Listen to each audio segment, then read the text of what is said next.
ప్రేక్షకులకు ప్రభువైన యేసుక్రీస్తు నామంలో శుభాభివందనములు తెలియచేస్తూ ఉన్నాను. మరొకసారి ఈ రీతిగా ఈ టీవీ కార్యక్రమం ద్వారా దేవుని వాక్యాన్ని మీతో పంచుకోవటానికి ప్రభు అనుగ్రహించిన ఈ శ్రేష్టమైన సమయమును బట్టి నేను ప్రభువును స్తుతిస్తూ ఉన్నాను. ఈ కార్యక్రమాలు మీకు ఆశీర్వాదకరంగా ఉంటున్నాయని నేను నమ్ముతున్నాను. గతసారి బుద్ధిహీనులు క్షేమం కలిగిన దాన్ని మైమర్చి నిర్మూలమగుదురు అనే సంగతిని బైబిల్లో నుంచి మనం చూడడానికి ప్రభు సహాయం చేశారు. మరి ఈ సమయంలో ప్రభు చెప్పిన 2 గొప్ప విషయముల గురించి మీతో మాట్లాడడానికి నేను ఇష్టపడుతూ ఉన్నాను. లోకంలో గొప్ప సంగతులుగా పేరు పొంది ప్రఖ్యాతికరంగా చెప్పబడుతున్న విషయాలు చాలా ఉన్నాయి. అయితే ప్రభువు చెప్పిన 2 గొప్ప విషయాలు ఈ సమయంలో బైబిల్లో నుంచి నేను మీకు చూపించగోరుతూ ఉన్నాను. మత్తయి సువార్త 6వ అధ్యాయంలో ప్రభు చెప్పిన ఈ 2 గొప్ప విషయాలు మనం చూడగలుగుతాం. మత్తయి సువార్త 6వ అధ్యాయము 25 వచనాన్ని మనం చదువుతున్నప్పుడు, అందువలన నేను మీతో చెప్పునది ఏమనగా, ఏమి తిందుమో ఏమి త్రాగుదుమో అని మీ ప్రాణమును గూర్చి అయినను, ఏమి ధరించుకొందుమో అని మీ దేహమును గూర్చి అయినను చింతింపకుడి. ఆహారము కంటే ప్రాణమును, వస్త్రము కంటే దేహమును గొప్పవి కావా? యేసు ప్రభువారు ఈ రీతిగా ఆయన మాట్లాడుతూ ఉన్నారు. ఆహారము కంటే ప్రాణము, వస్త్రముల కంటే దేహము గొప్పది అని ఆయన చెప్తున్నారు. వినండి, లోకంలో గొప్పగా చెప్పబడే, మనుషులందరూ చాలా ఎక్కువగా ఇష్టపడే వాటిల్లో ఆహారము ఒకటి, రెండోది వస్త్రములు. ఆహారము అనే దానికి మనుషులు ఇచ్చుచున్న ప్రాధాన్యతను బట్టి ఇది నాన్న ఫుడ్ కోర్ట్లు, రకరకాల వంటలు, రకరకాల వంట కార్యక్రమాలని చూపించే టీవీ కార్యక్రమాలు ప్రజల్లో ఎక్కువగా పేరు పొందినట్టుగా మనం గమనించవచ్చు. వినండి, ఈ రోజుల్లో ప్రజలకున్న క్రేజుల్లో ఒక క్రేజ్ ఏంటనంటే రకరకాల వంటలను రుచి చూడటం. మహానగరాలుగా చెప్పబడుతున్న ఆయా నగరాల్లో కొత్తగా వస్తున్న స్టార్ హోటల్స్లో నేను ఫలానా హోటల్లో భోజనం చేశాను, ఫలానా రకమైన వంటను రుచి చూశాను అని చెప్పుకోవటం, ఇది నన్ను ఒక క్రేజ్గా ఫీల్ అవుతున్నారు ప్రజలు. ఆహారాన్ని గొప్పగా చూపించే ప్రపంచంలో మనం ఉన్నాం. ఆహారాన్ని గొప్పగా ఎంచే ప్రపంచంలో మనం ఉన్నాం.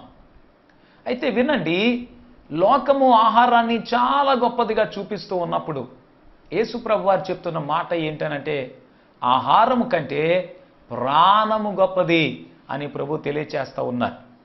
రెండో విషయం ఏంటనంటే, వస్త్రాలను చాలా గొప్పగా ఈ లోకం చూపిస్తూ ఉంది. అందుకే అక్కడక్కడ వస్త్ర ప్రపంచం అని పేరును వినియోగిస్తూ వస్త్రాలను గురించిన క్రేజ్ ప్రజల్లో పెంచుతూ వస్త్ర ప్రపంచాలు వెలుస్తూ ఉన్నాయి. రోజుకొక క్రొత్త మోడల్ వస్త్రాలలో ప్రజలు తీసుకొని వస్తూ ఉన్నారు. ఏ క్రొత్త మోడల్ వస్త్రాలలో వచ్చినా ప్రజలు దాని కొరకు ఎగబడుతూ పరుగెడుతూ రకరకాల మోడల్స్ కలిగిన వస్త్రాలను వారు ధరిస్తూ ఉన్నారు. అయితే యేసు ప్రభు ఏం చెప్పారనంటే, ఈ లోకము ప్రజలు వస్త్రాలను గొప్పగా భావిస్తూ ఉన్నప్పుడు ఆయన అన్నారు, వస్త్రముల కంటే దేహము గొప్పది అని చెప్పారు. ప్రజలు గొప్పవిగా భావిస్తూ ఆహారమును గురించిన చింత వారు కలిగి ఉన్నారు. గొప్పగా భావిస్తూ వస్త్రముల గురించిన చింత కూడా వారు కలిగి ఉన్నారు. అయితే వాటిని గురించి చింతపడొద్దని చెబుతూ ఆహారము కంటే ప్రాణము గొప్పది అని ప్రభు తెలియచేశారు. అది వినండి, ప్రాణం ఎంత గొప్పది అని అంటే బైబిల్ నుండి ఒక సంగతిని నేను మీకు చూపించగోరుతున్నాను.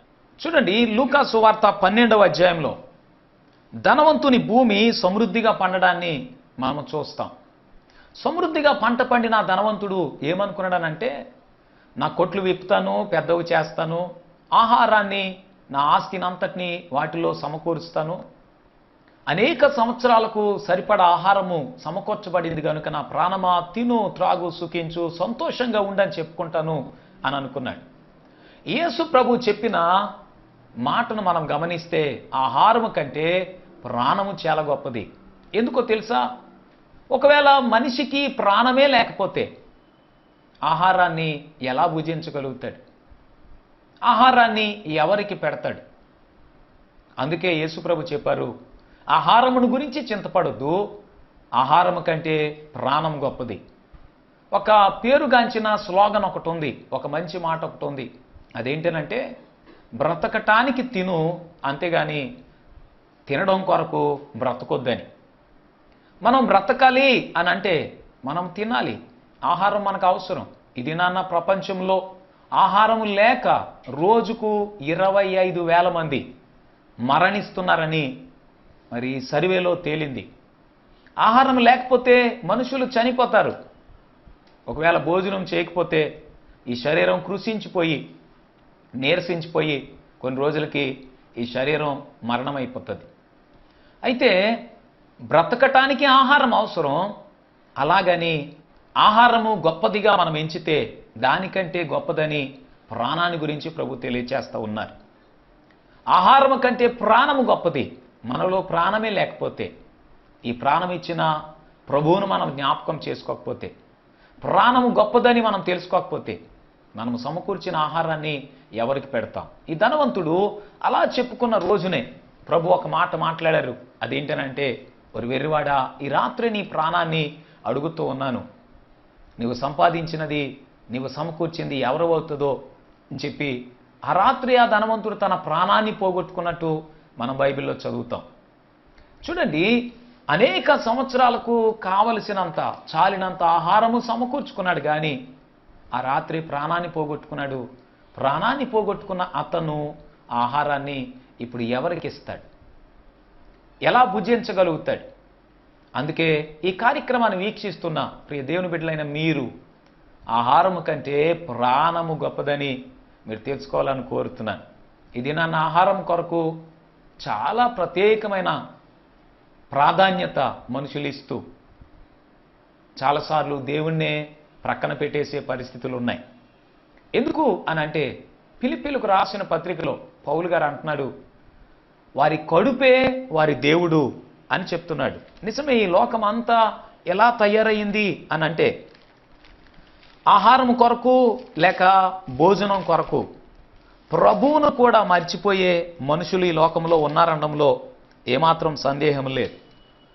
ఫిలిప్పీలకు రాసిన పత్రిక 3వ అధ్యాయం మనము 19వ వచనాన్ని చదువుతూ ఉన్నప్పుడు, నాశనమే వారి అంతము, వారి కడుపే వారి దేవుడు, వారు తాము సిగ్గుపడవలసిన సంగతుల యందు అతిశయపడుతున్నారు, భూ సంబంధమైన వాటి యందే మనసు నుంచుచున్నారు అని మనం చదువుతాం. వారి కడుపే వారి దేవుడిగా చేసుకొని ఈ దినాన్న మనుషులు ఆహారాన్ని ప్రాధాన్యంగా ఎంచి ఆహారము కొరకే బ్రతుకుతున్నట్టు, తినడం కొరకే బ్రతుకుతున్నట్టు, అసలు తిండే దేవుడు అన్నట్టు వారు జీవిస్తూ ఉన్నారు. కానీ దేవుని బిడ్డలైన మనము అలా ఉండకూడదు అని బైబిల్లో ఈ మాటలు ప్రభు మనకు రాయించి పెట్టారు. ఆహారము కంటే ప్రాణము గొప్పది. ప్రాణము గొప్పది అని మనం తెలిసినప్పుడు ఈ ప్రాణాన్ని మనలో ఉంచిన ప్రభువును మనము స్తుతించేవారుగా ఉంటాం, ఆరాధించేవారుగా ఉంటాం. మన ప్రాణమును, మన కొరకు ప్రాణం పెట్టిన ప్రభువును ప్రేమించేవారుగా ఉంటాం. మనలో ఈ ప్రాణం ఉంది అని అంటే మనం ఎల్లప్పుడూ చెప్పవలసిన ఒక మాట ఉంది, నా ప్రాణమా యెహోవాను సన్నుతించు, నా అంతరంగములో ఉన్న సమస్తమా ఆయన పరిశుద్ధ నామమును సన్నుతించు. నా ప్రాణమా యెహోవాను సన్నుతించు, ఆయన చేసిన ఉపకారములలో దేనిని మర్చిపోకు అని చెప్పవలసిన మాట బైబిల్లో మనకు కనబడుతూ ఉంది. ప్రాణము గొప్పది అని తెలుసుకున్నప్పుడు, ఈ ప్రాణము ప్రభువు మనకి ఇచ్చారని, మన కొరకు సిలువలో ఆయన ప్రాణం పెట్టారని మనం అర్థం చేసుకున్నప్పుడు ఎల్లప్పుడూ మనం ప్రభువును స్తుతిస్తాం. మన కొరకు ప్రాణమే పెట్టిన ప్రభువును ఎప్పుడు మర్చిపోకుండా ఆరాధిస్తాం. ఆహారము కంటే ప్రాణం గొప్పదిగా మనం తెలుసుకుంటాం. రెండవది, వస్త్రముల కంటే దేహము గొప్పది. చూడండి, ఇది నాన్న వస్త్రాలను గురించిన ఎంత శ్రద్ధ మనుషుల్లో కనిపిస్తుందనంటే ఏ క్రొత్త మోడల్ కనిపించినా దాన్ని ధరించాలి, క్రొత్త క్రొత్త వస్త్రాలు ధరించాలి అనే ఆతృత, ఆరాటము, పోరాటం మనుషుల్లో మనం చూస్తాం. కానీ ప్రభు చెప్పిన మాట ఒకటి ఉంది, వస్త్రముల కంటే దేహము గొప్పది. చూడండి, బైబిల్లో రాజులు 2వ గ్రంథం 5వ అధ్యాయంలో మనకు సిరియా రాజు సైన్యాధిపతి అయిన నయమాను మనకు కనిపిస్తాడు. నయమాను సైన్యాధిపతి గనక చాలా విలువైన వస్త్రాలు అతను ధరిస్తూ ఉండవచ్చు. ఆఫీసర్ గనక, ఆఫీసర్ క్యాడర్లో అతను ఉన్నాడు గనక చాలా విలువైన వస్త్రాలు అతను ధరిస్తూ ఉండవచ్చు. అయితే నయమాను గురించి మన బైబిల్లో చదివితే అతనికి కుష్ఠరోగం ఉంది. వినండి, ఎంత విలువైన వస్త్రాలు ధరించినప్పటికీ ఏమి లాభం? అతని శరీరం అంతా కుష్ఠరోగంతో నిండిపోయి ఉంది. కుష్ఠరోగం అనగానే శరీరం అంతా కుళ్ళిపోయి ఉంటుంది. ఒక్కొక్కరికైతే శరీరం కాలిపోయినట్టుగా ఉంటుంది, చాలా దుర్వాసన వస్తుంది.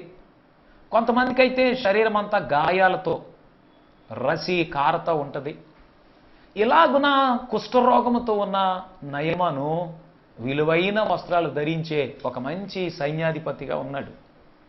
సైన్యాధిపతి విలువైన వస్త్రాలు ధరించేవాడే, కానీ ఏమి లాభం? అతని శరీరం అంతా కుష్ఠరోగంతో నిండిపోయింది. యేసు ప్రభు చెప్పిన మాట ఎంత సత్యం! వస్త్రముల కంటే దేహము గొప్పది. వస్త్రము విలువైనదే కానీ దేహము కుష్ఠరోగంతో నిండిపోయినప్పుడు ఏ ప్రయోజనం? అయితే ఈ నయమాను దైవజనుడని ఎలీషాను గురించి విని ఎలీషా దగ్గరికి వచ్చినప్పుడు ఎలీషా యోర్దాను నదిలో 7 సార్లు మునగమని చెప్పారు. మొదట నిరాకరించినప్పటికీ నయమాను తన దాసుడు చెప్పిన మాట విని యోర్దాను నదికి వెళ్ళి 7 సార్లు మునిగారు. మునిగినప్పుడు అతని దేహము పసిపిల్ల దేహము వలె అయిపోయిందని అదే అధ్యాయంలో మనం చదువుతాం. పసిపిల్ల దేహం వలె మృదువుగా, చాలా చక్కగా, అందముగా అయిపోయింది. వస్త్రముల కంటే దేహము గొప్పది. ఈ దేహము స్వస్థతతో, దేహము ఆరోగ్యంతో, దేహము చక్కగా ఉన్నప్పుడు మనం ధరించిన వస్త్రాలకు విలువ ఉంటుందని ఈ సంగతిలో ఈ విషయంలో మనం గ్రహించవచ్చు.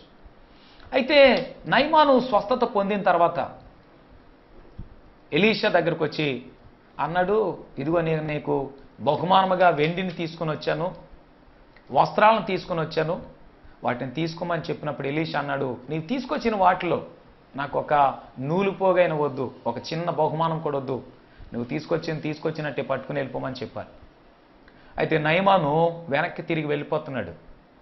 నయమానుకు ఇవ్వటం ఇష్టం గనుక, ఇవ్వడానికే తీసుకుని వచ్చాడు గనుక, అయ్యో నేను తీసుకొచ్చిన ఈ బహుమానం దైవజనుడు తీసుకుంటే బాగుండు అని అనుకుంటూ చాలా స్లోగా వెళ్తున్నాడు.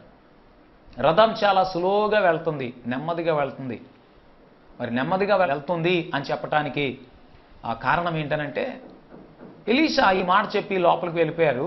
ఎలీషా శిష్యుడైన గెహజీ, అయ్యో నా యజమానుడు నయమాను తీసుకొచ్చిన వాటి మీద మనసు లేకుండా అయిపోయాడు, పోనీ ఆయన తీసుకుంటే తీసుకున్నాడు, లేకపోతే మానేశాడు, తీసుకొని మాకన్నా ఇస్తే బాగుండు అనుకున్నాడేమో. ఆ రథం వెనక పరిగెట్టుకుని వెళ్ళాడు. అయితే వెనక్కి చూసుకుంటూ దైవజనుడు నన్ను మరలా వెనక్కి పిలిస్తే బాగుండు, ఈ బహుమానం తీసుకొని నన్ను తీసుకుంటాకి నన్ను మరలా వెనక్కి పిలిస్తే బాగుండు, ఇది తీసుకుంటే బాగుండు అనుకుంటూ వెనక్కి చూస్తూ స్లోగా వెళ్తున్న నయమాన్ వెనక్కి చూసినప్పుడు గెహజీ పరిగెట్టుకుంటూ వస్తున్నాడు. అయితే రథం వెంటనే ఆపి అంటాడు, దైవజనుడు నన్ను వెనక్కి పిలిచారా, ఏంటి ఎందుకు పరిగెట్టుకుని వస్తున్నావు అని అంటే గెహజీ చెప్పాడు, ఇప్పుడే మా దగ్గరికి 2 దూరదేశం నుంచి బంధువులు వచ్చారు, లేక గెస్ట్లు వచ్చారు, వారికి ఇవ్వటానికి నా యజమానుడు ఈ బహుమానాన్ని తీసుకొని రమ్మన్నాడు, వస్త్రాలు వెండి తీసుకురమ్మన్నాడు అని చెప్పినప్పుడు గెహజీ 1 అడిగితే నయమాను 2 ఇచ్చాడు. సైన్యాధిపతి గనుక, ఒక పెద్ద ఆఫీసరే గనుక తన స్థితికి తగినట్టుగా నయమాను విలువైన వస్త్రాలే తీసుకుని వచ్చి ఉంటాడు. గెహజీకి ఇచ్చినప్పుడు విలువైన వస్త్రాలనే ఇచ్చి ఉంటాడు. 1 అడిగితే 2 దుస్తులు ఇచ్చాడు, వెండి కూడా ఇచ్చాడు. వాటిని తీసుకుని వచ్చి గెహజీ దాచిపెట్టేసి ఆ ఎదురుగా నుంచున్నాడు. ఈ లోపుగా ఎలీషా వచ్చి, గెహజీ నువ్వు ఎక్కడికి వెళ్ళావు అని అంటే, నేను ఎక్కడికి వెళ్ళలేదు, ఇక్కడే ఉన్నాను అంటున్నాడు. అయితే ఎలీషా చెప్పారు, నువ్వు ఆ రథం వెనక పరిగెడుకుని వెళ్తున్నప్పుడు నా మనసు నీతో రాలేదా అని అడుగుతూ, ఆ నయమానుడు విడిచిపెట్టిన కుష్ఠరోగం నీకు నీ పిల్లలకు తరతరముల వరకు ఉంటుంది అని ఎలీషా చెప్పేశారు. వెంటనే గెహజీ కుష్ఠరోగం వచ్చిన వాడే అక్కడ నుంచి వెలుపలకు వెళ్ళిపోయారని మనము ఈ రాజులు 2వ గ్రంథం 5వ అధ్యాయంలో చదువుతాం. వినండి, నయమాను తీసుకుని వచ్చిన విలువైన వస్త్రాలు గెహజీ సంపాదించుకున్నాడు, కానీ దానితో పాటు కుష్ఠరోగాన్ని కూడా సంపాదించుకున్నాడు. ఏమి లాభం? విలువైన వస్త్రాలు ధరించటానికి దాన్ని సంపాదించుకున్నాడు, కానీ దానితో పాటు కుష్ఠరోగాన్ని సంపాదించుకున్నాడు. వస్త్రాల కంటే దేహము గొప్పది అనే సంగతి మరి గెహజీ మర్చిపోయాడని చెప్పాలో, వస్త్రాలు విలువైనవే కానీ దేహాన్ని మాత్రం పాడు చేసుకున్నాడని చెప్పాలో మీరే ఆలోచించాలి. ఇది నన్ను చాలామంది విలువైన వస్త్రాలను ధరించేవారుగా ఉన్నారు, కానీ శరీరము పాపముతో నింపుకునేవారుగా ఉన్నారు. విలువైన వస్త్రాలు చాలా రంగురంగుల వస్త్రాలు మన దేహాన్ని కప్పి మనల్ని చాలా గొప్పగా ఈ లోకానికి చూపిస్తాయేమో, కానీ దానికంటే గొప్పదైన దేహమును గురించి ప్రభు పట్టించుకుంటారని, వస్త్రముల కంటే దేహము గొప్పదని ప్రభు చెప్పారని బైబిల్ తెలియచేస్తూ ఉంది. ఎందుకు అనంటే ప్రభు అంటాడు, నేను పరిశుద్ధుడను గనుక మీరును పరిశుద్ధులై ఉండండి అని పేతురు తన పత్రికలో రాస్తున్న మాట మనం జ్ఞాపకం చేసుకోవాలి. ప్రభు చెప్పారు లేవీ కాండంలో, నేను పరిశుద్ధుడను గనుక మీరు కూడా పరిశుద్ధులై ఉండండి అని. అదే మాటను పేతురు మనతో చెబుతూ, పేతురు తన మొదటి పత్రికలో 1వ అధ్యాయంలో ఈ మాట చెప్తున్నారు. పేతురు మొదటి పత్రిక 1వ అధ్యాయం 14వ వచనాన్ని మనం చదువుతూ ఉన్నప్పుడు ఈ మాట మనం చదువుతాం. నేను పరిశుద్ధుడనై ఉన్నాను గనుక మీరును పరిశుద్ధులై ఉండుడని వ్రాయబడి ఉన్నది. కాగా మీరు విధేయులకు పిల్లలై మీ పూర్వపు అజ్ఞాన దశలో మీకుండిన ఆశలను అనుసరించి ప్రవర్తింపక మిమ్మల్ని పిలిచిన వాడు పరిశుద్ధుడై ఉన్న ప్రకారము మీరును సమస్త ప్రవర్తన యందు పరిశుద్ధులై ఉండుడి. ఈ మాటను మీరు గమనించి చూడండి. మీరు సమస్త ప్రవర్తన యందు పరిశుద్ధులై ఉండండి అని దేవుని వాక్యం తెలియచేస్తూ ఉంది. ఈ దినాన మనుషులు ఏ క్రొత్త మోడల్ వచ్చినా విలువైన వస్త్రాలు చాలా ఎక్కువ ధర పెట్టుకొని ధరించేవారుగా ఉన్నారు, కానీ చాలాసార్లు వారి జీవితం గమనిస్తే పాపపు జీవితం జీవించేవారుగా ఉన్నారు. ఎంత విలువైన వస్త్రాలు ధరిస్తే లాభమేముంది? ఈ శరీరము పాపముతో నిండిపోయి ఉంది. కుష్ఠరోగం ఈ దినాన ఏం చేయబడిందనంటే కంట్రోల్ చేయబడింది. వైద్యశాస్త్రం అభివృద్ధి చెందింది, మనుషుల జ్ఞానం అభివృద్ధి చెందింది. పూర్వకాలం అందైతే కుష్ఠరోగుల్ని ఊరి వెలుపల ఉంచేవారు, ఎందుకనంటే అది ఒక అంటు రోగం అని భావించేవారు కనుక ఆ కుష్ఠరోగం ఇంకొకరికి అంటుకోకుండా ఉండడానికి అది చాలా భయంకరమైన రోగం అని చెప్పి అటువంటి వారిని ఊరి వెలుపల ఉంచేవారు. దినాన్న దేవుని కృపలో వైద్యశాస్త్రం అభివృద్ధి చెంది కుష్ఠరోగం కంట్రోల్ అయ్యింది, కుష్ఠరోగులు తగ్గారు. కానీ దానికంటే భయంకరమైన రోగం ఒకటి ఉంది, పాపం అనే రోగం. పూర్వకాలమందు దైవజనుడికి ఆయన ఈ పాట రాశారు, పాప రోగానికి మందు మీరు పరుగెత్తి కొనుక్కుంటే దొరకదిక ముందు అని చెప్పి. నిజమే, కుష్ఠరోగం కంట్రోల్ అయ్యింది, కానీ దానికంటే భయంకరమైన పాప రోగం ఈ లోకంలో ఎక్కువగా పెచ్చుమీరిపోతూ ఉంది, ఎచ్చరిల్లిపోతూ ఉంది. అయితే విలువైన వస్త్రాలు ధరించిన దేహం పాపంతో నిండిపోవటం వలన ఏం ప్రయోజనం? ప్రభు అంటారు, నేను పరిశుద్ధుడై ఉన్న ప్రకారము మీరు కూడా పరిశుద్ధులై ఉండండి. వస్త్రాల కంటే దేహము గొప్పది అని ఎంచిన వారు, తమ దేహము దేవుని ఆలయమని ఎంచిన వారు, తెలుసుకున్నవారు దేహాన్ని పరిశుద్ధంగా కాపాడుకుంటారు. ఏ పాపము నన్ను ఏలనీయకుము, దురభిమాన పాపములలో నన్ను పడనీయకమని భక్తుడు ప్రార్థించినట్టుగా వారు కూడా ప్రార్థిస్తారు. ఈ దేహాన్ని పరిశుద్ధంగా కాపాడుకోవటానికి వారు చాలా పరితపిస్తారు. యేసు ప్రభువారు మనలను పరిశుద్ధులుగా జీవించమని కోరుతూ ఉన్నారు. మన దేహాన్ని కప్పుకోవటానికి వస్త్రాలు చాలా అవసరం. ఏదైనా తోటలో ఆదాము అవ్వలు పాపము చేసినప్పుడు వారు మహిమ వస్త్రాన్ని కోల్పోయి వారు దిగంబరులమని తెలుసుకున్నప్పుడు వారి దేహమును కాపాడుకోవటానికి, దేహమును కప్పుకోవటానికి అంజూరపు ఆకులతో కచ్చడములు చేసుకున్నారని మనం చదువుతాం. మన దేహమును కప్పుకోవడానికి, దేహమును కవర్ చేసుకోవడానికి వస్త్రాలు చాలా అవసరం. వస్త్రాలు లేకపోతే మనం దిగంబరులుగా ఈ లోకంలో జీవించాల్సి వస్తుంది. వస్త్రాలు మనకు అవసరం, కానీ వస్త్రముల కంటే దేహము గొప్పది అని మనం తెలుసుకోవాలి.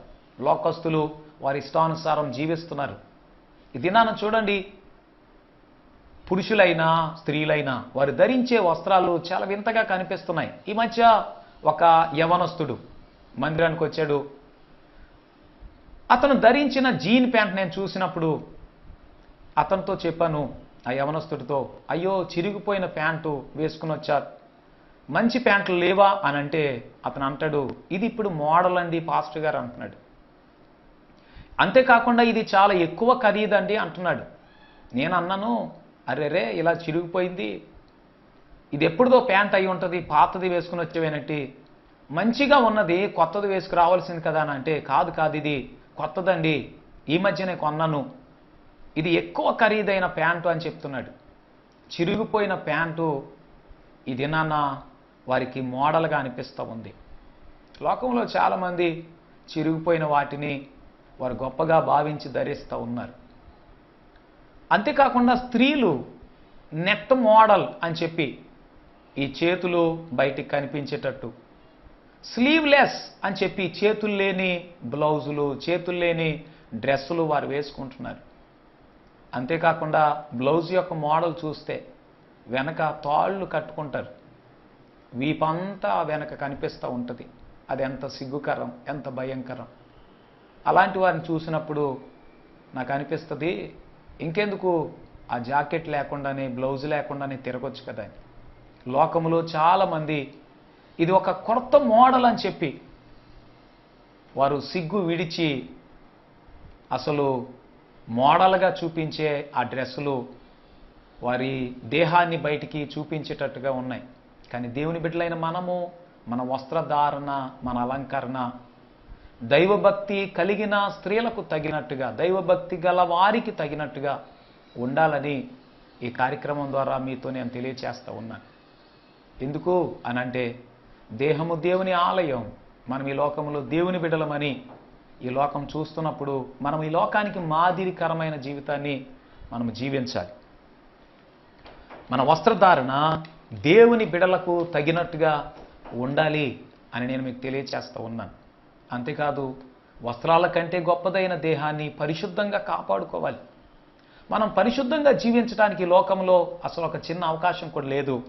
కానీ మనం పరిశుద్ధంగా జీవించడానికి ప్రభు తన వాక్యంలో అనేకమైన సంగతులు, జాగ్రత్తలు మనకు తెలియచేశారు. మనము పాపంలోనే పుట్టాము, పాపలోకములోనే జీవిస్తున్నాము. కానీ పాపము అంటకుండా జీవించగలగడానికి యేసు తన రక్తాన్ని మన కొరకు సిలువలో కార్చారు. సిలువలో తన ప్రాణాన్ని మన కొరకు ధారపోశారు. అందుకే ఆహారం కంటే ప్రాణం గొప్పదని మనం తెలుసుకొని మన కొరకు ప్రాణం ఇచ్చిన యేసును ఎల్లప్పుడూ మన హృదయంలో ఉంచుకొని మన ప్రాణ ప్రియునిగా ప్రభువును స్తుతించవలసి ఉంది, ఆరాధించవలసి ఉంది.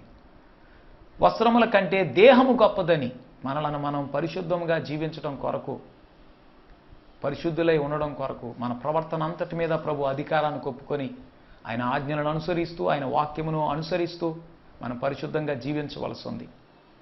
యోహాను తన పత్రికను రాస్తూ మొదటి పత్రిక 1వ అధ్యాయం 7వ వచనంలో యేసు రక్తం ప్రతి పాపము నుండి మనలను పవిత్రులుగా చేస్తుందని ఆయన తెలియచేస్తూ ఉన్నాడు. మనం పరిశుద్ధంగా జీవించడం కొరకు ఈ లోకంలో ఏ అవకాశం లేదు. కానీ మనలను పరిశుద్ధపరచడానికి, పరిశుద్ధమైన జీవితం జీవించగలగడానికి యేసు రక్తం మనలను సమస్త పాపము నుండి, ప్రతి విధమైన పాపము నుండి మనల్ని పవిత్రులుగా చేసి పరిశుద్ధమైన జీవితం జీవించడం కొరకు మనకు సహాయం చేస్తూ ఉంది. ఈ కార్యక్రమాన్ని వీక్షిస్తున్న ప్రియ దేవుని బిడ్డలారా, దేహము చాలా గొప్పది, దాన్ని పరిశుద్ధంగా కాపాడుకోవాలి. ప్రాణము చాలా గొప్పది. ప్రభువే గనక మనకు ప్రాణం ఇచ్చి ఉండకపోతే, మన కొరకు ఆయన ప్రాణం ఇచ్చి ఉండకపోతే మనము నరకానికి ఉందు. మన కొరకు తన ప్రాణాన్ని ధార పోసి ఉండకపోతే మనం రక్షణ లేకుండానే ఈ లోకంలో జీవిస్తూ శిక్షకు పాత్రులమై ఉందు. అయితే మన కొరకు ప్రభు ప్రాణాన్ని పెట్టారు. ఆహారం కొరకు ఆరాటపడొద్దు, దానికంటే ప్రాణం గొప్పదని తెలుసుకొని ప్రభువును స్తుతిస్తూ, ప్రాణం ఇచ్చిన ప్రభువును ప్రేమిస్తూ మనం ఈ లోకంలో జీవించవలసి ఉంది. వస్త్రముల కొరకు పరుగులు పెట్టొద్దు, వస్త్రముల కంటే దేహము గొప్పదని, ఈ దేహమును పరిశుద్ధంగా కాపాడుకుంటూ పరిశుద్ధమైన జీవితం జీవిస్తూ పరిశుద్ధుడైన ప్రభువును ఆరాధించే వారిగా మనం ఉండవలసి ఉంది. అలాగ ఉండడానికి మీకు ఆశ ఉంటే ఈ సమయంలో నేను ప్రార్థన చేయగోరుతున్నాను. నాతో పాటు ప్రార్థనలు ఏకీభవించండి. ప్రభు తప్పకుండా మీ ప్రాణమును కాపాడేవాడని 121వ కీర్తన ప్రభువుని గురించి మనకు తెలియచేస్తుంది. మన ప్రాణమును ప్రభు కాపాడుతారు. అంతేకాదు మనం పరిశుద్ధంగా జీవించే కృప ఆయన మనకిస్తారు. ఆయన కృప కొరకు మనం ప్రార్థన చేద్దాం. తలలు వంచి కళ్ళు మూసుకొని ప్రార్థనలు ఏకీభవించండి. ప్రభు సహాయం చేస్తారు. పరిశుద్ధుడైన మా తండ్రి, ఈ కార్యక్రమాన్ని వీక్షిస్తున్న నీ ప్రియబిడ్డలను మీరు ఒకసారి కృపతో జ్ఞాపకం చేసుకోండి. ఈ వాక్యమును విన్న తర్వాత, అవును, ఆహారం కంటే ప్రాణం గొప్పది, నా కొరకు ప్రభు ప్రాణం పెట్టారు, నా ప్రాణనాథుడైన నా ప్రాణప్రియుడైన ప్రభువును నేను ఎల్లప్పుడూ స్తుతిస్తాను, ఆరాధిస్తాను, నా ప్రాణమా యెహోవాను సన్నుతించు, ఆయన చేసిన ఉపకారాల్లో దేన్ని మర్చిపోకని ఎల్లప్పుడూ చెబుతానని ఎవరైతే ఈ ప్రార్థనలు ఏకీభవిస్తున్నారో వారిని ఒకసారి జ్ఞాపకం చేసుకోండి ప్రభువా. అవునైనా వస్త్రముల కంటే దేహము గొప్పది. ఈ దేహము పాపరోగముతో నిండిపోతే ఎంత విలువైన వస్త్రాలు ధరించినా ఏ ప్రయోజనం లేదని, ఈ దేహము పరిశుద్ధంగా ఉండాలని, దేవుని ఆలయాన్ని పరిశుద్ధంగా ఉంచాలని ఎవరైతే ఈ ప్రార్థనలు ఏకీభవించి పరిశుద్ధమైన జీవితం కొరకు ప్రార్థన చేస్తున్నారో మీరు వారిని కృపతో జ్ఞాపకం చేసుకున్నది. యేసు రక్తం ప్రతి పాపము నుండి పవిత్రులుగా చేయబోతూ ఉండగా, యేసు రక్తం ప్రతి పాపము నుండి మమ్మల్ని పవిత్రులుగా చేస్తూ ఉండగా, అయ్యా నీ రక్తములు మమ్మల్ని కడగండి, నా దేహాన్ని నీ ఆలయముగా మలిచి మార్చి నీవు నివసించే స్థలముగా, నీవు పరవశించే దేహముగా నన్ను చేయండి అని ఎవరైతే ప్రార్థన చేస్తున్నారో నీ కృప వారికి సమృద్ధిగా దయచేయమని, ఈ కార్యక్రమాన్ని వీక్షిస్తున్న ప్రతి ఒక్కరిని దీవించుమని, ఈ కార్యక్రమం వారికి ఆశీర్వాదంగా చేయమని యేసు నామములో ప్రార్థన చేస్తున్నాం తండ్రి, ఆమేన్. మరొకసారి మీకు నా వందనాలు తెలియచేస్తున్నాను. దేవుని చిత్తమైతే మరలా ఈ కార్యక్రమం ద్వారా మనం కలుసుకుందాం. అప్పటి వరకు దేవుని కృప మనకు తోడై ఉండునుగాక. ఆమేన్.